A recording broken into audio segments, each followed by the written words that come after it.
if you manage to encircle an enemy unit, say like these guys up here, if I manage to take this province here, and these provinces here, he'd be cut off and surrounded, and that would have a bunch of effects. Primarily, he would be out of supplies, like he'd run out of ammunition and supplies and stuff like that, which would give him a huge defense penalty. And also it would mean that normally what happens if you attack someone and you defeat them, what happens is you don't actually destroy those units. They retreat into a province behind them and regroup. However, if you've got a unit surrounded and then you attack them and defeat them, they're instantly destroyed. The unit is like destroyed because they either all fight to the death or they surrender because they've got nowhere to retreat to. So encircling enemy units is a really good idea because it allows you to instantly just completely destroy that stack of units and take them completely out of the game instead of having to deal with them later because you've just made them retreat back one province, you see. So anyway, right. All that said, I've now completely forgotten what I was going to do. I'm such the best general ever, aren't I? Let's see. Alright, let's get some more infantry up here. And I think I have some more cavalry down here. Yeah, I do. You chaps can move up here. What I'm doing here is I'm not moving them normally, I'm strategically redeploying them. It's a thing you can do in Darkest Hour, which you couldn't do in the original, whereby you can, normally you just sort of click on a unit like this and you move it to another province, you get a little blue arrow and then they gradually move across to there. However,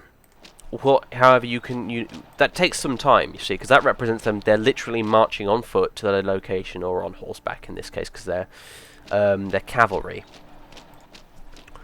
But what you can do in Darkest Hour is you can control right click, say here, and you can do strategic redeployment. And what that is they disappear off the map and they appear in your sidebar here, and it says they're redeploying to wherever. And what that essentially means is they're moving there. They're redeploying, you know, as opposed to actually physically moving. And it represents, I guess, like all the troops getting on trains in train stations and then moving to the front that way, sort of in a disorganized state where they regroup once they get to the front lines and then they begin their attack, as opposed to literally just marching all the way on foot. And you can only do it within your own provinces or ones that you've captured. You can't you can't like strategically redeploy through enemy territory, because that'd be ridiculous. But the advantage of it is that it does it much quicker, because in the original game you have this hilarious thing with Russia whereby if you wanted to move a unit of infantry from, say, Western Russia here all the way to Siberia, it would literally take them about a year in-game for them to march all the way across Russia to get there, which is completely unrealistic. It does not take a year to move from one end of Russia to the other, say like on train or something, or by trucks. So by strategically redeploying, it'll take maybe a month or so, which is far more realistic, and it represents them going by train or something, like on the Trans-Siberian Railroad, or whatever, you know. So yeah, anyway, let's unpause this, and I'm actually going to lower the game speed slightly to very fast for now. I might lower it a bit more. I'll hit the arrow button just so I can make sure I can see where all the attacks are. In fact, you guys can move down there. You guys can move down from Omsk into there as well.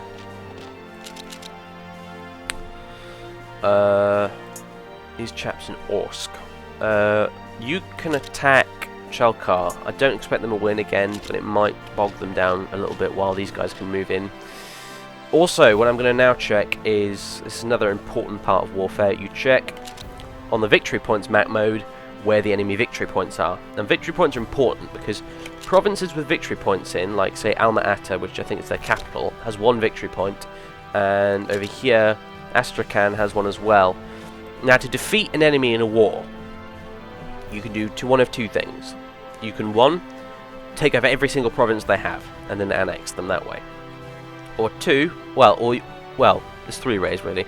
Two, you can take a certain number of their provinces and defeat them in battles, and then you can offer a peace deal with them where you can do a number of things like take some provinces off them, or puppetize them, or force disarmament on them, or something like that. Do a Treaty of Versailles sort of style thing on them. Or the third option, which is you take all their victory points off them, which represent sort of very important cities to them or important territories. Like, for example,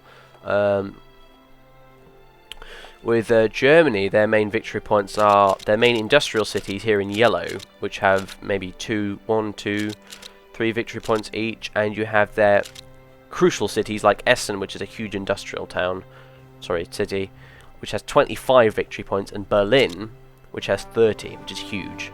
So yeah, to win, generally the best option to do is to try and take all the enemy victory points they have, and then once you've got control of those victory points, you can annex the entire country. So that's actually quite easy. You look at like the size of the Alash Orda on the map, it's huge. You'd think it'd be very difficult, but what you can actually do, all we need to do is get our troops to Alma-Ata and Astrakhan. And once we've got troops to them, we can just annex the country completely. We may have to deal with partisans and revolts afterwards, but we will have annexed them, and the war will essentially be over, in the sense that the war in Iraq kind of technically ended after a few weeks, but then they had to deal with the insurrection afterwards, if you see what I mean. So yeah, that's the goal. Simply rush towards the capital and Astrakhan as fast as we can. So yeah, I see the Georgians have sent some troops over. I think the enemy has one air division over here flying around doing whatever the hell it is doing, but who cares, because it's probably just some shitty biplane or something. How are these guys doing over here? Yeah, they're winning. This is what warfare looks like, by the way. I did show you this earlier, I think, when I fought some partisans in the Ukraine, but yeah, just to recap, this is how combat looks. The Kuban region is retaken, so yeah, it's talking about the Don Kuban bit we annexed down here. We finally reclaimed the Kuban region, and once more, we've got access to the Black Sea. We've examined the factories in this territory, and unfortunately we have to close some of them since the equipment is rather old and producing lines are far from our standards. So we've actually lost some industrial capacity in the Kuban region, which is fair enough, because it's apparently in shitty quality and it just needs to be closed down. It's unsafe to work there. So yeah, we'll soon win here. These guys can attack Astrakhan, and they've instantly won. Yeah, I wasn't expecting much of a fight. How are the guys in Orsk doing? They're not doing particularly well, but I didn't expect them to either. So these guys up here in Kustanay are doing fine. These chaps up here aren't doing too well either. They're kind of bogged down a bit, but I can soon sort that out. These guys down here need to make their way down to Almaty as fast as they can. Do we have any cavalry up here? Yeah, we do. So they can move down to Almaty because they'll be much faster. How are these guys doing? They're still not doing so well. But we're pushing them back, which is good news. And the Georgians are helping out up here as well, which is good. Nice to hear. Right, we'll support the attack there, which should, yeah, massively tip the balance in our favour, which is great news. You guys can move down into Dozhnevinsk, or whatever it's called. Right, Astrakhan is ours, so that's good. Don't have to worry about that.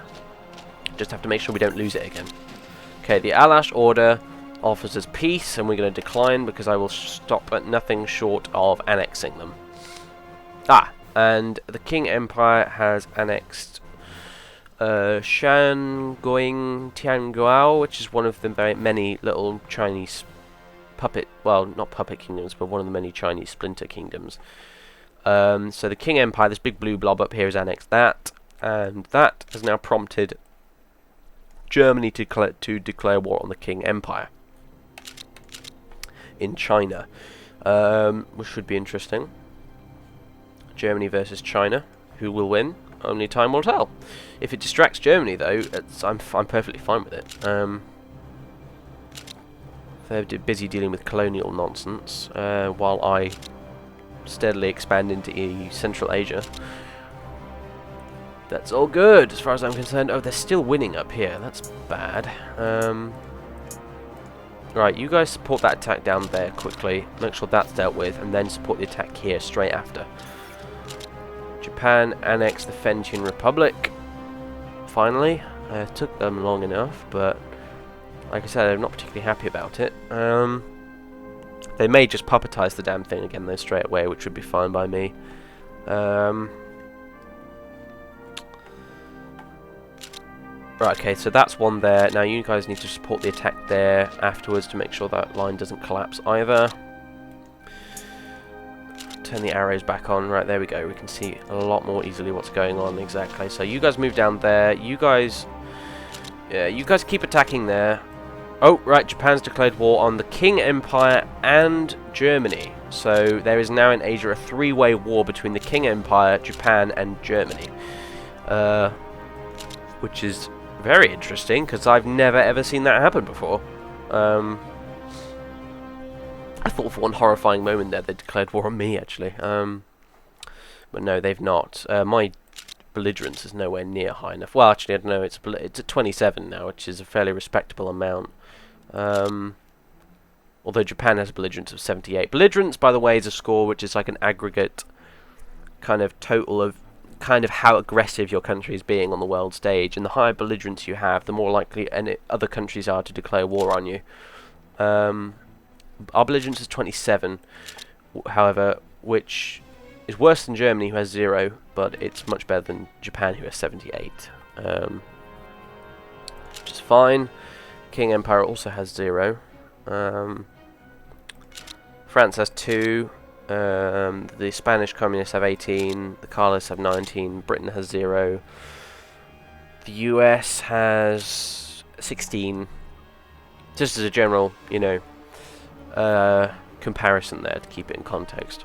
Also, America now has Alaska back, and they have New England back. So apparently they came to some sort of deal with Canada, which is fine. They still haven't. The Pacific States of America still haven't rejoined the Union yet, though. They may not ever do it. In fact. And Hawaii still isn't allied with America or anything, so America still doesn't have access to Pearl Harbor, and that's fine by me. Because anything that weakens the Americans in the Pacific is good news for me in the long term. Because if I end up at war with America at some point in the distant future, it's really going to be a Pacific conflict. I think really. It depends really. It depends whether Britain is on our side at that point, because if Britain's on our side at that point, we may be able to attack the Americans through Canada across the Atlantic via Iceland and Greenland. But if that's not the case, I will have to get across the Pacific Ocean and either attack straight into like Mexico or LA, literally the west coast, or I will have to make like the Chinese and fall out and attack Alaska. But anyway, that's in the very, very, very distant future, and frankly, we may not even make it that far. We might get completely destroyed by Germany before then, so, you know, we'll see what happens. Right, you guys need to keep moving down there. Keep taking more land. Like I said, only need to get to Alma-Ata right now, but I'm going to still keep pushing them back down here so they don't have the opportunity to send more troops down there.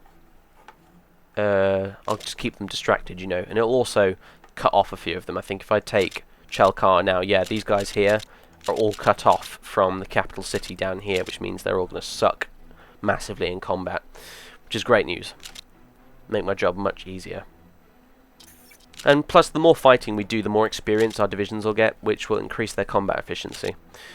So yeah.